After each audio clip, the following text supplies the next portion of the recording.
Here is our flutter.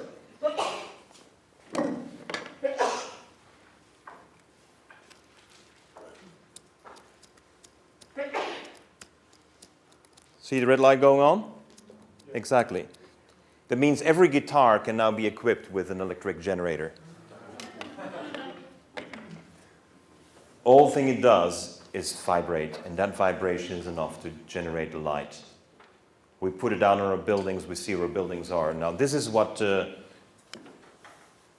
Sean is doing. And that's the flags where we plan to put it on. We're planning to do 1 million of those this year in Bhutan. 1 million. And you know what I want to do? That little thing here, I'm going to print prayers on it. We're going to print prayers on the flutter belt. Because then we're praying while we're generating electricity.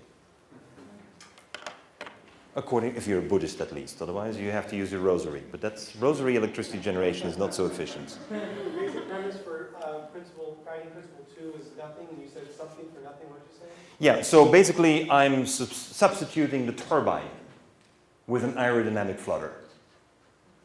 So this is the principle. I substituted the bactericides with no bactericides. I substitute a turbine with no turbine. And this is the kind of principle. This is where the innovation is good, because this is so cheap. Instead of looking at another turbine to fix it. Exactly. Instead of making the green battery no battery. Okay? And this is what's possible with these approaches. Here, that little piece is going to change how cell phones have to look like in a couple of years' time. Where do you put your cell phone most of the time? In your pocket. Oh yeah, I'm sorry about that, yeah. In your pocket. What's your body temperature? 98. What's the outside temperature?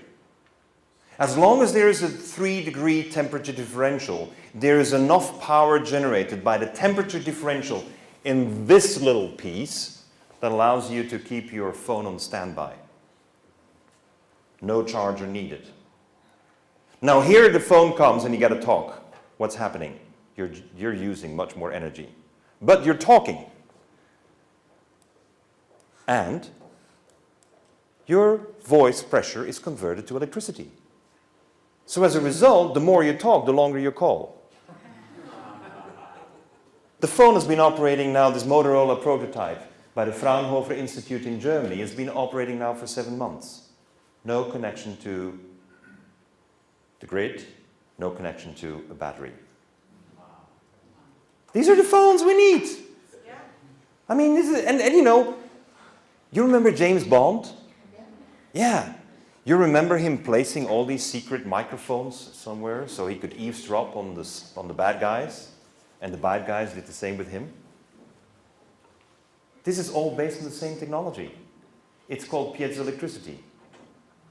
Piezoelectricity is how the Soviet Union was capable of eavesdropping on the American ambassador in his own office, and their equipment couldn't find where the charges were because it wasn't working with electricity with a cable. Because it was with a cable, they would discover it. So they were using what? Piezoelectricity. Piezoelectricity means with a little bit of pressure you generate electricity. And your voice is enough to generate that pressure. How can we eliminate that great force of piezoelectricity and substitute it with a battery? Is it because we really want mining? We insist on creating the damage to the Earth's face? And so this is where we see the great technology now. It comes from Fraunhofer. You know the Fraunhofer Institute in Germany? Fundamental Physics Institute.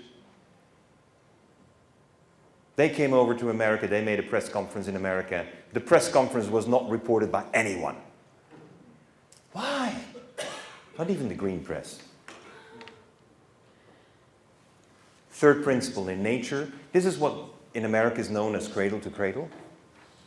But with one small little detail, you may never cascade within your own system. If you're feeding the cow the waste of the cow, you have mad cow disease. Okay? In nature, all nutrients are cascaded amongst the 5 kingdoms of nature. You remember the 5 kingdoms? The animals, the plants, the fungi, the algae, and the bacteria? Well, if you're a biologist, it's the Monera, the Protoctista. Use a language no one understands. Sound smart. But what is key is that the nutrients cascade from one kingdom to the other so that it eliminates the viruses. We forget that. What is the problem with the mad cow disease? That we're feeding the cow the waste of the cow, and even if we're boiling to death all the bacteria, these goddamn prions survive. Because within the system, you don't have the heat effect. What you're needing is the pH effect. That's how our body goes from acidity to alkalinity, because by doing that conversion of acidity to alkalinity, we eliminate those bacteria. We eliminate those viruses. And viruses are kingdom-specific. And so the virus that attacks a plant can never attack a fungus. The fungus that is attacked by a virus, that virus can do any harm to an animal.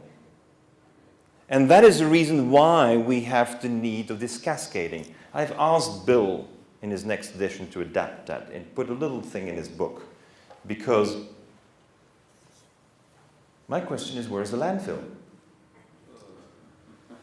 There is no landfill. Just imagine the tree were to have invented a landfill. I mean, it would have to take all the leaves in the fall and ship it off. Or if we apply the recycling principles, then the tree would have to carefully keep its leaves that dropped in the fall and reattach them in the spring.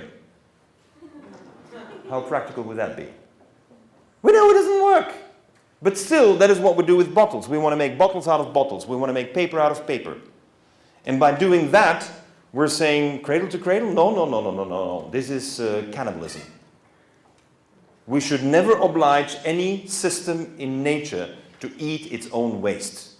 Whatever is waste for one is food for another, belonging to another kingdom. And if we translate that in industry, you remember my example yesterday of the glass industry. You don't turn glass bottles into glass bottles. That will be expensive, and even when you tax it, it's not going to work.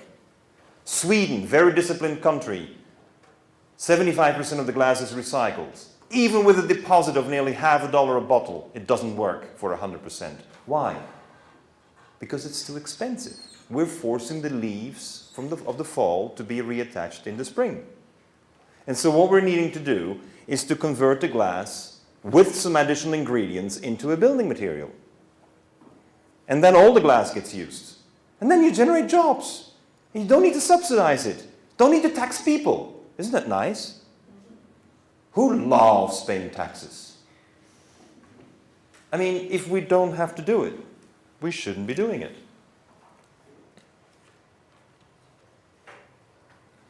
Nature always evolves from a few to many. This is why I believe in inspiring many entrepreneurs. This is not about creating the new Intel or the new Microsoft.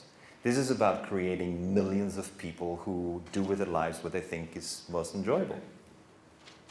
That means contributing to the community, contributing to society. Have a great team to work together with. And evolve from scarcity to abundance. I take you to the Namib Desert and you think you can't live there. And I will show you what is the biggest biodiversity in the Namib Desert. Unparalleled anywhere in the world. So my question is, what is the greatest biodiversity in the Namib Desert where it doesn't rain for 7 years in a row? Who thrives there? No. Well, they thrive everywhere. I mean, bacteria, they always have fun everywhere in the world. Multi-celled. Let me put it in biological terms. Multi-cell. Close, special variety of fungi. That is? No, fungi, not the funny guys, you know, the fun guys. Lichens. Thank you. The lichens, all phyla of lichens are present in the Namib Desert. And so when I am the little desert lion, and I'm surviving there, what am I eating? Lichens, of course. Hey, ladies and gentlemen, there's so many different lichens available that I can have a party on lichens every day.